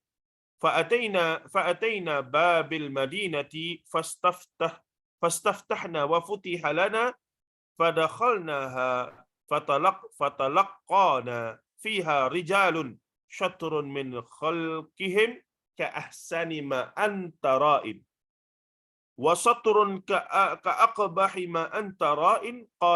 قال لهم اذهبوا فقاعوا في ذلك النهر. قال وإذا نهر معترض يجري كأن ماءه المحض في البياض فذهبوا فوقعوا فيه ثم رجعوا إلينا قد ذهب ذلك السوء عنهم فصاروا في أحسن صورة. Sabda Rasulullah sallallahu alaihi wasallam, aku bertanya pada keduanya macam tadi juga, dan keduanya kata teruskan perjalanan intalaq. Maka kami pun meneruskan perjalanan hingga berjumpa sebuah taman yang besar dan luas yang tidak pernah aku tengok kebesaran dan keelokannya. Sabda Rasulullah SAW, mereka berkata kepada aku, naiklah ke dalamnya. Rasulullah SAW kata, maka kami pun naik kepadanya. Kemudian kami sampai ke sebuah bandar yang dibina daripada batu bata, daripada minaz zahabi wal fiddah, daripada emas dan perak. Kami mendatangi pintu bandar itu, kami meminta dibukakan pintu kepada kami dan pintu itu dibukakan kepada kami. Kami pun masuk lantas berjumpa dengan seorang lelaki yang separuh wajahnya sangat cantik sebagaimana kamu tidak pernah tengok, dan separuh lagi buruk sebagaimana kamu tidak pernah tengok. Maksudnya separuh wajah cantik, separuh wajah buruk. Sabda Rasulullah SAW, kedua-dua mereka berkata kepada kedua-dua, yakni kedua-dua malaikat yang mengiringi Rasulullah kata kepada mereka, kumpulan lelaki dalam bandar yang separuh muka buruk dengan separuh muka baik tu, masuklah kamu ke dalam sungai itu. Dia kata dia jumpa sungai tu kan. Masuklah ke dalam sungai itu. Sabda Rasulullah SAW, tiba-tiba sungai mengalir dengan air putih yang sangat jernih. Lalu mereka masuk ke dalam sungai itu. Kemudian mereka kembali kepada kami dan keburukan pada rupa mereka sudah pergi. Maka wajah mereka bertukar menjadi bertambah baik. Itu dia. Nah, masuk dalam sungai, muka separuh buruk, separuh elok, masuk dalam sungai, keluar, Dua-dua sudah elok. Ingat ke kita cerita orang minyak ya? Piramli itu. Kan dia masuk dalam sungai itu, kemudian dia keluar, oh jadi handsome bukan main lah. Daripada si bongkok masuk dalam sungai itu keluar jadi baik. Tapi keadaan itu ada sungguh dalam hadis Nabi sallallahu alaihi wasallam.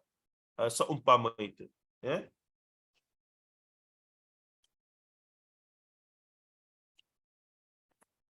Maka dia katanya di sini apa dia tu? Qala li hadhihi jannatu adnin wa hadhaka manziluka. Qala fasama basari su'udan fa idza qasrun mithlu ar-rababati al-bayda. Qala li hadhaka manziluka. Qala qultu lahumā barakallahu fikuma dharani fa adkhulahu. Qala amma al-ana fala wa anta dakhiluhu. Aduh. Sabda Rasulullah SAW, mereka berkata kepadaku, ini adalah syurga Adnin dan inilah tempat tinggalmu. Sabda Rasulullah SAW, maka aku mengangkat pandanganku, lantas aku melihat sebuah istana seperti awan putih yang bersendirian. Tengok, tergantung di antara langit bumi. Sabda Rasulullah, kedua dia yang berkata kepadaku, inilah tempat tinggalmu. Jadi Rasulullah dah tengok dia punya tempat tinggal dalam syurga kelak ketika dia masih hidup lagi dalam mimpi. Sabda Rasulullah SAW, aku berkata kepada kedua-duanya, semoga Allah memberkati kamu berdua, izinkanlah aku memasukinya. Rasulullah minta nak masuk. Kata mereka, kamu tidak boleh masukinya pada masa itu. Mereka tak bagi. Sebab apa? Tak mati lagi. Ammal ana, sesungguhnya pada masa ini, fala wa anta dakhiluhu. Maka kamu tidak boleh, maka tidak kamu itu memasukinya. Tidak boleh kamu itu memasukinya. Tak boleh masuklah. Sekarang ni Rasulullah berada di situlah, wallahu alam. Dah. Di Illiyin sebenarnya lebih tepat. Belum masuk syurga lagi lah. Qala qultu lahumā fa inni qad ra'aitu mundzul lailati 'ajaban. فما هذا الذي رأيته قال لي أما إنا سنخبرك أما الرجل الأول الذي أتيت عليه يسلغ رأسه بالحجر فإنه الرجل يأخذ القرآن فيرفضه وينام عن الصلاة المكتوبة وأما الرجل الذي آتيت عليه يشرشر شدقه إلى فقفاه ومنخره إلى قفاه وعينه إلى قفاه فإنه الرجل يغدو من بيته فيكذب الكذبة تبلغ الآفاق. Maksudnya Rasulullah SAW bersabda, aku berkata kepada kedua-duanya, aku telah melihat keajaiban-keajaiban pada malam ini. Berapa tu? 6, 7, 8 lebih kurang. Nanti kita akan susun satu-satu ya. Apakah sebenarnya aku lihat belakang ni? Rasulullah kata. Di akhir perjalanan tu Rasulullah kata, macam-macam dah aku tengok malam ni. Apa sebenarnya? Aku duk tanya, kamu tak jawab. Jadi macam mana? Aku mana tahu? Yang bermaksud di sini Rasulullah tak tahu benda gaib. Nampak? Rasulullah tidak tahu benda gaib melainkan diberitahu kepadanya. Ni diberitahu ni. Kemudian Rasulullah bagi tahu kita pada sahabat. Sahabat meriwayatkan hadis itu pada anak murid sampailah kepada Imam Bukhari dan kita boleh telaah pada hari ini melalui teks-teks yang sampai kepada kita ini. Allah rahmatilah semua mereka yang berkhidmat kepada qala Allah wa qala Rasulullah sallallahu alaihi wasallam. Maka katanya apa tu? Sabda Rasulullah, mereka berkata padaku, sekarang kami akan memberitahu kamu lelaki pertama yang dihempak kepala batu tadi, itu adalah kerana dia menerima Al-Quran. Dia terima, lalu dia menolaknya dan lalai daripada mengerjakan keperluan solat. Itu yang pertama. Bermaksud di sini apa dia? Bermaksud di sini ada dosa-dosa yang Allah Ta'ala balas teguh secara cash, mandatori daripada Allah ketika di alam barzakh lagi. Tak payah tunggu di akhirat esok-esok. Allah Ta'ala balas teguh. Itu hak Allah. Walaupun tak percaya apa, belum lagi ditimbang hisab di yaumil mizan apa semua, dosa-dosa ini teruk sangat, Allah Ta'ala balas teguh ketika di alam barzakh. Cash. Maksud tu. Nah, Tetapi berita baiknya, setelah diazab itu, dia panggil kifarah dosa tu. Jadi kuranglah dosa tu. Jadi bangkit di yaumil mahsyar, dosa-dosa yang sudah dihukum, yang diazab itu, sudah tak perlu dah nak ditimbang di yaumil mizan esok. Itu pula kebaikan dia. Itu pula kebaikan dia. Nampak tak? Baik, dan lelaki yang dikaitkan, dia kait muka, kena kait muka kiri kanan sampai hancur muka kepala dia, apa tekuk apa semua tu. Apa tu? Dia adalah lelaki yang keluar dari rumahnya untuk menyebarkan pendustaan ke seluruh hari ni tak perlu keluar pada rumah dah. WhatsApp, Facebook, internet, Instagram, dan seumpamanya. Dan disebut di sini lelaki. Alhamdulillah Ustaz, wanita tak terlibat. Bila sebut lelaki tu maksudnya perempuan sekali lah tu. Umum Sebab lah lawan Ustaz. tak Dia kalau mengganti sebut wanita. lelaki dia umum. Bila sebut lelaki tu sekali wanita lah begitu. Namun dia kata, dah lelaki lah. Kalau orang wanita kena sebut wanita secara jelas. Bukan main ya. Bahkan dalam Quran ada surah An-Nisa, surah tu untuk lelaki saja, untuk wanita saja, lelaki tak perlu. Apanya hukum hakam dalam tu apply untuk semua lah. Baik, itu yang kedua. Yang ketiga apa dia ni? Wa ammar rijalu wan nisa'ul uratul ladina fi mithli bina'it tanuri fa innahumuz zunatu wazzawani. Siapa dia? Manakala ramai lelaki dan perempuan yang berenang di dalam kuali digoreng-goreng, itu kuali yang besar tu, Rasulullah tengok dari atas tengok ke bawah duk meraung-raung tu, mereka adalah para penzina. Na'udzubillah dzalik. Manakala lelaki yang berenang dalam sungai ni zina lah, mereka digoreng. Zina muhsan ghairu muhsan ke wallahu a'lam, tapi disebutkan para penzina. Maka lelaki yang berenang di dalam sungai lalu disumbat ke dalam mulut mereka dengan batu, duk keliling-keliling, sumbat batu. Keliling-keliling, sumbat batu. Air hamar kedam. Air warna sungai tu macam darah. Apa dia tu? Mereka itu adalah para pemakan riba. Penzina, pemakan riba ni dosa-dosa. Meninggalkan solat. Mana ni? Lalai daripada mengerjakan kefarduan solat. Lalai banyak jenis lah. Ulama bahas lalai tu tinggal langsung. Lalai tu menangguh-nangguh sehingga terlepas. Lalai dalam solat, tidak numpu khusyuk, ada juga. Macam-macam lalai tu ya. Dan lelaki yang sangat buruk wajahnya, yang di sisinya ada api dan dia mengelilinginya. Api itu adalah Malik penjaga neraka. Malik Zabaniyah, Malik Ridwan. Malik Zabaniyah lah tu, penjaga neraka. Api dia duduk jaga, duduk keliling api ni. Rasulullah tengok rupanya itu adalah Malik Zabaniyah. Muka yang tak pernah, Rasulullah kata, buruk. Seburuk-buruk muka yang tak pernah kamu tengok itu. Itu Malik Zabaniyah, iaitu penjaga neraka itu. Wa amar rajulul tawilul ladzi fi ar-rawdati fa innahu Ibrahim alaihi salam.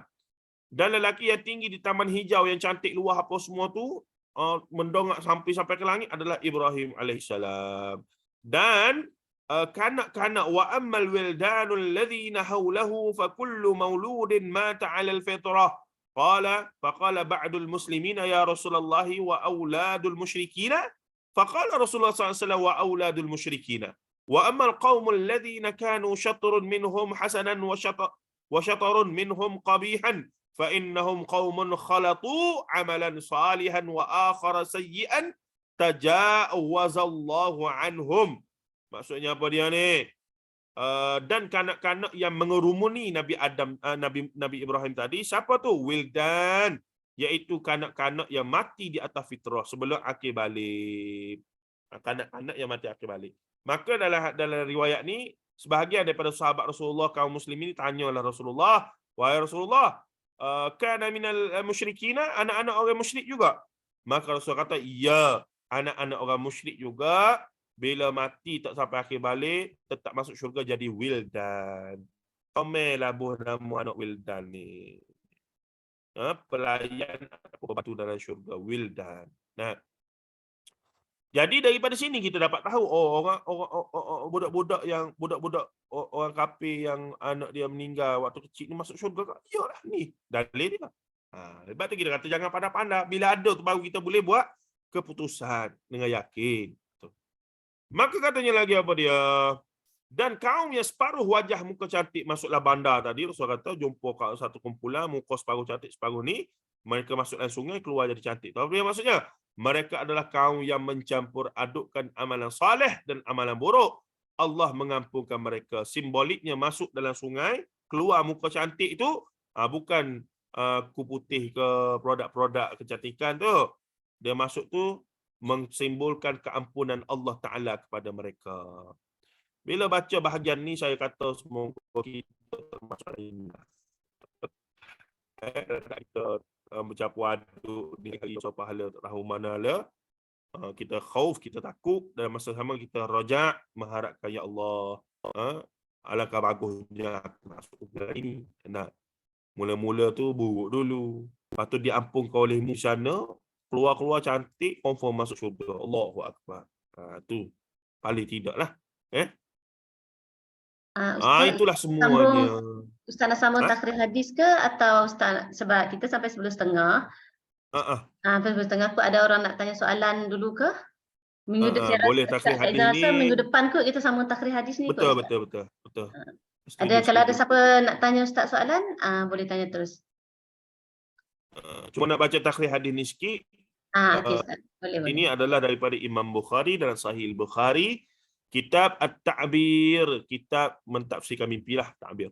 Bab ta'birir ru'ya ba'da salatis subhi. Bab mentadbirkan mimpi. Saya memang nak keluarkan Maulana Asri ni dah ada rakaman tentang takbir mimpi, tentang beberapa bab yang penting yang pada saya tak banyak lagi buku dalam bahasa Melayu tentang hal tersebut, dan banyak orang keliru bab mimpi dan seumpamanya.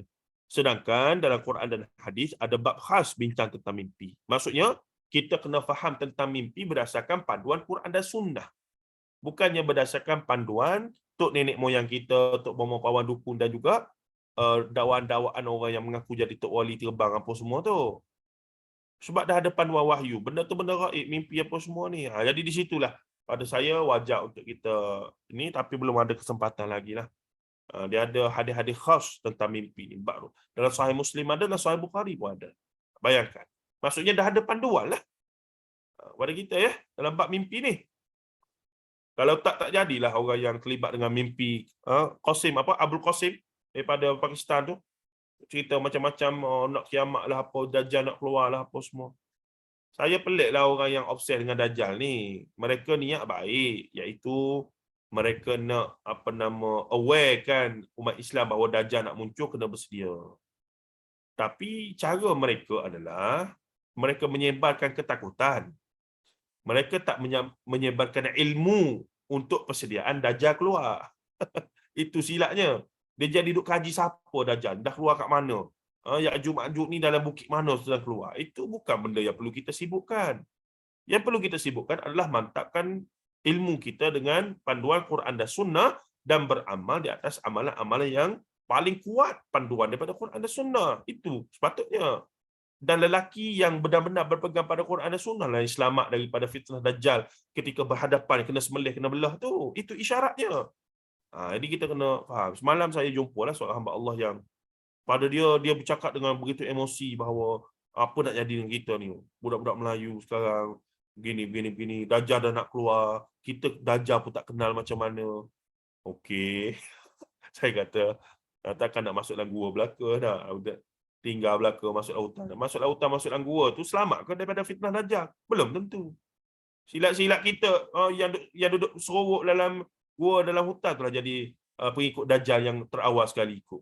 Na'udzubillah min dzalik. Duduk dalam gua kan, lelaki solat jemaahnya pun tidak Ustaz. Jemaah pun tidak kalau duduk dalam gua kan. Dia ada soalan Kak Lina tanya Ustaz dengan Kak Umrah. Kak Lina, pada soal dunia dengan hukuman Islam dan azab kubur mengurangkan berat dosa dan masyarakat dalam betul ke Ustaz? InsyaAllah ada riwayat lain menyebutkan setiap apa yang setiap apa kita kata hatta satu selumbar kena kaki pun itu ada kifarah dosanya. Jadi kiyah daripada situ setiap hukuman, setiap azab macam termasuklah kita punya sakarat ya. Sakarat nak mati itu pun nanti kita akan jumpa nanti dalam kitab kita ni juga diisyaratkan bahawa sakarat mati itu pun akan mengurangkan dosa-dosa kita.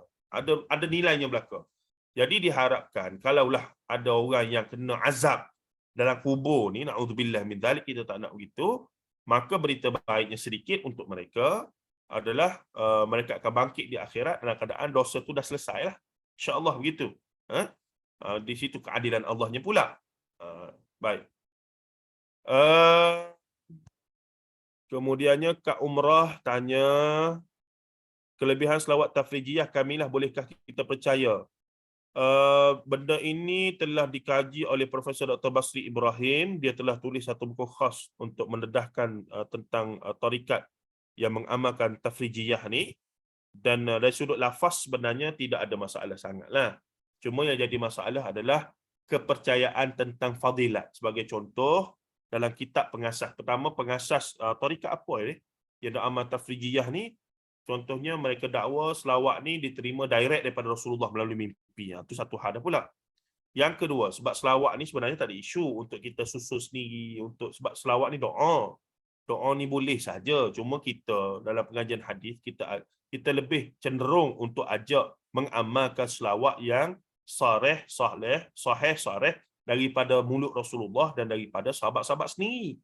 Kerana itulah selawat yang terbaik, khususnya selawat Ibrahimiyah yang kita baca dalam tasyahud akhir itu, berbanding dengan selawat-selawat lain. Masalah orang lain ni dia cipta selawat banyak-banyak itu dengan gambaran bahawa itu semua ada kelebihan. Dari sudut umum, hukum tidak ada masalah, haruslah. Tapi bila mereka meletakkan fadilat, siapa yang selawat dengan selawat tafrijiyah ni sekali, dapat pahala seluruh Nabi dan Rasul sebagai contoh. Itu tak boleh lah. Itu dah berdusta lah tu. Dah seumpamanya. Jadi kena tengok juga lafaz selawat tu sendiri ada unsur yang terlalu mengangkat Rasulullah sehingga seolah-olah Rasulullah ni boleh tahu benda gaib, Rasulullah boleh ampunkan pahala, boleh bagi pahala, boleh bagi dosa, Rasulullah boleh mengampunkan dosa-dosa. Tak boleh juga tu. Lafaz di sini kena berhati-hati. Dan yang kedua, fadilat-fadilat yang didakwa itu pun kena hati-hati. Banyak yang terlebih di situ ya. Jadi kesimpulannya kami semua setuju di sini dengan panduan guru-guru kami. Baiklah kita da'ma yaribuka ila ma la yaribuka. Da'ma yuribuka ila ma la yaribuk. Kita pergi kepada yang keluar daripada benda yang meragukan kepada benda yang tidak meragukan. Kita ambil yang benar-benar sahih. Allahumma salli ala Muhammad wa ali Muhammad. Allahumma salli ala Sayyidina Muhammad. Sayyidina bolehlah tambah di luar solat ya. Yang kita rigid sangat di situ.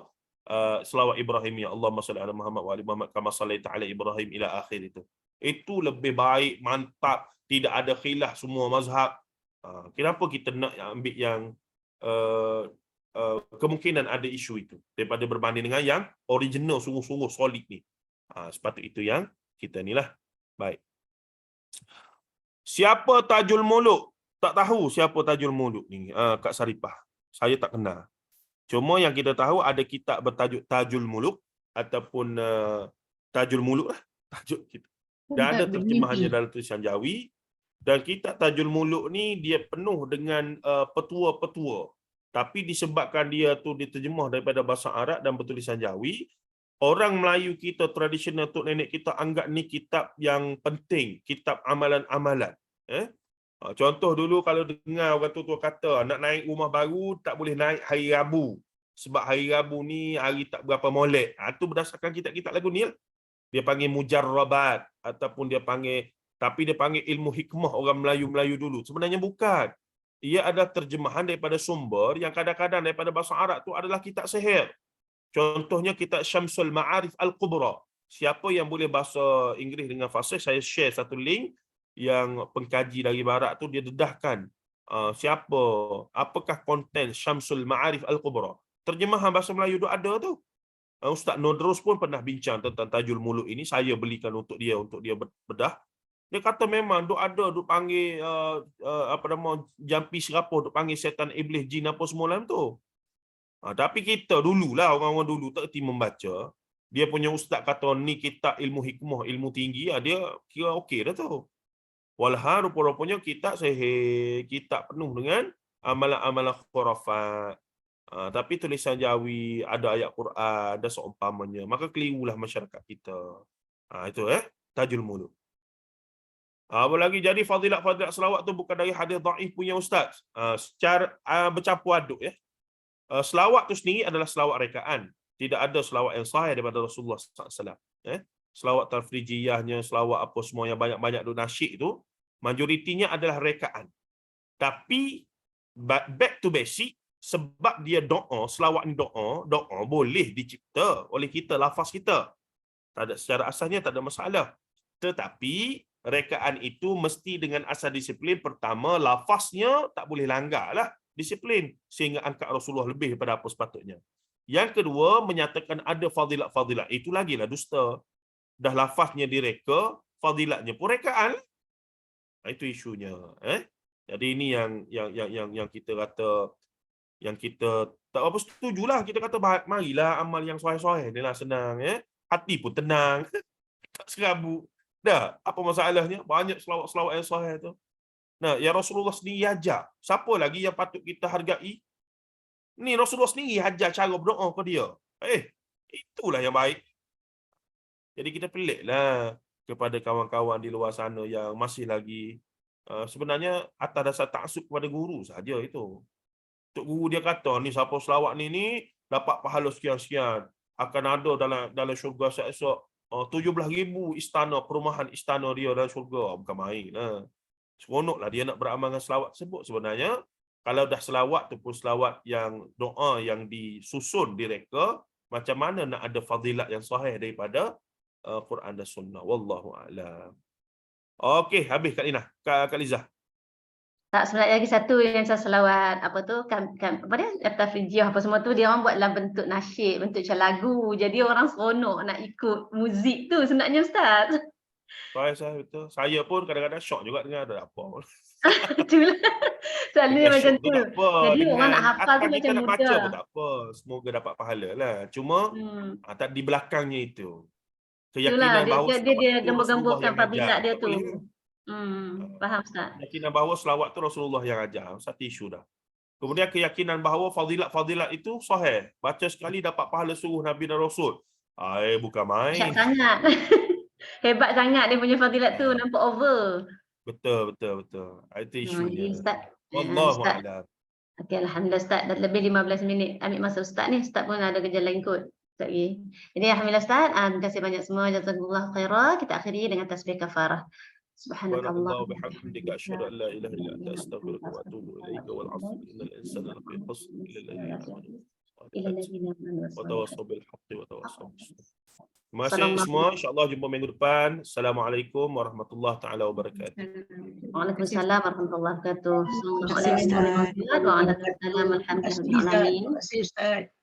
Assalamualaikum warahmatullahi wabarakatuh. Terima kasih semua. Waalaikumsalam warahmatullahi wabarakatuh.